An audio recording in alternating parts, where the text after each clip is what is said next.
Welcome back to AI Weekly News by Cyber Intel Systems. I'm glad you're with us. I'm your host, Leo Smith. Today's story is about NORAD and USNORTHCOM award 100 million AI engineering and training prototype. Traditional training often happens in a classroom or course environment separated from day-to-day operations. Conventional forward engineering can also place specialists near users while leaving training as a separate activity.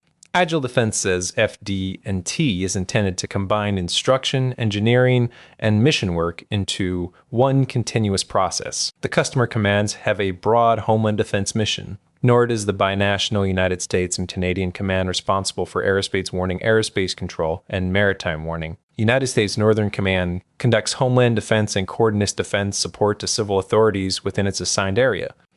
The contractor announcement refers to the supported organization as N2. It says subject matter expert pods will be co-located with operational directorates. Those teams are expected to provide instruction and hands-on engineering while tools are being used in live mission Waco. The named platforms include Maven Smart System and War Data Platform, along with adjacent AI capabilities.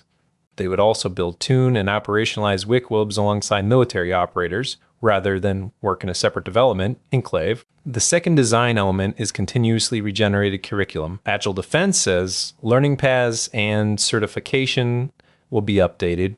The goal is to reduce the lag that occurs when static course material falls behind rapidly changing software. The third element is a direct connection between training and production work. A lesson is supposed to address an active rewink, while the accompanying engineer helps turn that learning into a usable capability.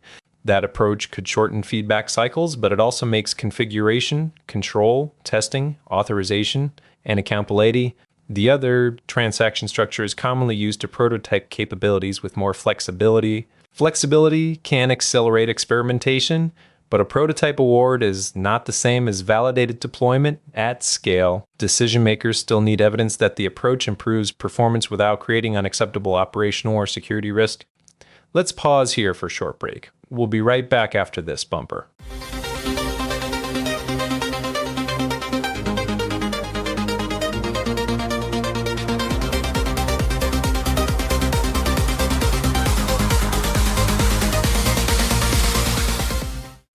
Welcome back. If you find this useful, follow and subscribe to AI Weekly News.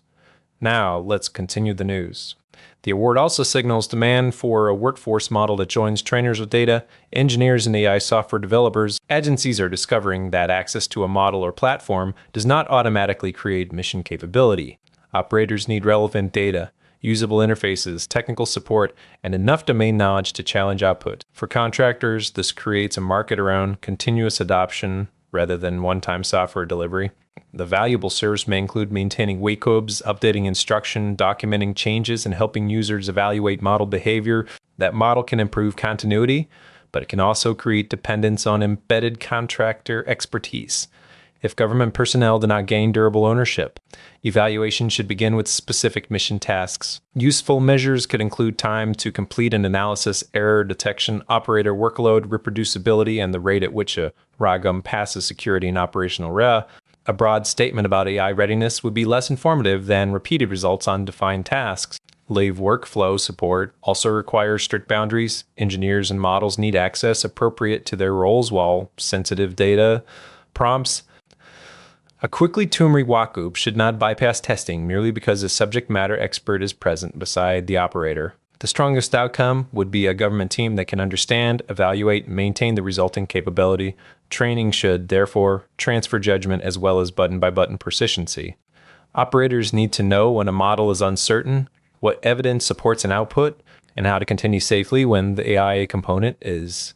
The $100 million award makes embedded AI engineering and training a substantial defense prototype rather than a small classroom experiment. Its significance will depend on execution, measurable task improvement, secure WACOBs, transferable government expertise, and clear accountability.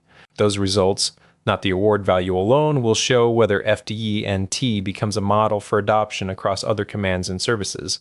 Thank you for listening to AI Weekly News by Cyber Intel Systems. Subscribe and join us next week for the latest AI stories.